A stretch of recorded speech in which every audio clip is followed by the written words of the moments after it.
there! Unboxing na naman tayo. Unahan ko na kayo, hindi po ito luho, kundi gamit po ito para mapapadali ang aking mga transaksyon dito sa aking tindahan. Baka kasi sabihin ng iba dyan na kaya wala tayong ipon dahil puro tayo parcel.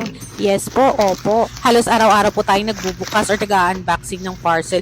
But ito ay mga kagamitan para sa aking tindahan. Sa online na rin ako namimili ng ibang mga paninda dito sa tindahan. Ang aking in-order nga pala ay mga scan pay or QR code para sa mga magbabayad or magka-cash out ng GCash, Paymaya, GoTime at BPI. Meron din akong Palawan Pay kaso wala yung seller, wala siyang available na Palawan Pay na pang QR code. Maganda kasi ito para mas mabilis ang transaksyon. I-scan lang nila at voila! Madadirect na ito sa aking account para maiwasan na rin ang pagsisend sa maling number. Hindi pa pala ako naglagay sa labas na accepted din pala dito ang GoTime at BPI. Itong QR code ay sinisave nyo pala ito galing sa inyong apps mismo. Pagkatapos yung mag-checkout ay isisend nyo via email address ang inyong QR code. Para sa ibang katanungan, mag-comment ka lang dyan sa baba at sasagutin kita.